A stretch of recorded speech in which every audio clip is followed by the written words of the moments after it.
No todos los malware son virus, pero el primer malware fue precisamente un virus. Hoy en día son la primera amenaza en la web, pero ¿sabías que esta todavía no existía cuando nació el primer virus? De hecho, tampoco Internet. Entonces, ¿cuál fue el primer virus informático y para qué fue creado?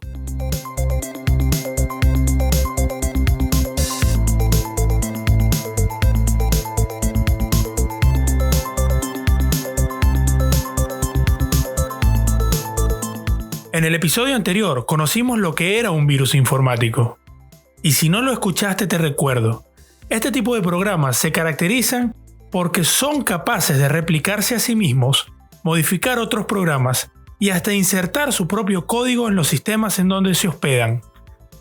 La idea es ejecutar acciones que no estaban previstas y sin intervención de los usuarios. Pero, ¿cuál fue el primero de todos? Esta pregunta tiene varias respuestas, depende del punto de vista del que se mire. En este episodio especial de Tech Talk edición Seguridad Informática, vamos a reconocer 3 virus que fueron los primeros de su clase. Por ejemplo, en términos absolutos, Creeper fue el primero de todos. Fue desarrollado en 1971 por Bob Thomas en los laboratorios de BBN Technologies. Este virus infectó los sistemas DSPDP-10 conectados a través de la red ARPANET, la que presidió a Internet y desarrollada en los años 60 por el Departamento de Defensa de Estados Unidos. Creeper era inofensivo, pero tenía todas las características que definirían para siempre este tipo de programas. Para empezar, ejecutaba un comando sin intervención del usuario. Mostraba un mensaje en inglés que decía: "Yo soy el Creeper, atrápame si puedes". Y además se replicaba a sí mismo para infectar otros sistemas. Si bien Creeper fue el primero en términos absolutos, fue un virus que nunca salió de ARPANET y solo infectó a sistemas conectados a esta red. Por eso, si extendemos un poco más a la definición de el primer virus informático, nos encontramos con Elk Cloner. Este malware fue el primero en ser detectado fuera de redes cerradas y es considerado el primer virus de largo alcance con autorreplicación de la historia. El Cloner fue desarrollado en 1982 por el entonces adolescente Rick Skrenta. Este programa fue creado originalmente para infectar computadoras a Apple II.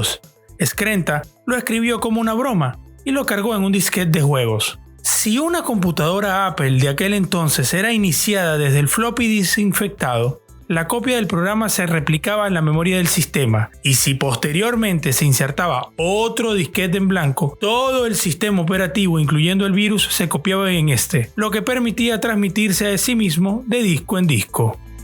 Al igual que Creeper, el Cloner tampoco fue pensado para hacer daño, y aunque su intención era la de desplegar un corto poema escrito por su creador, si el sistema infectado no contaba con una imagen de respaldo del disco, las pistas reservadas para este se reescribían, inutilizando el sistema por completo. Pero no todo acaba aquí. En la historia de las primeras veces de las infecciones informáticas, ¿quién diría hoy que primero se desarrolló un virus para Apple que para Microsoft? Y en efecto, pasaron 4 largos años para que se conociera el primer malware para sistemas con MS-DOS de Microsoft.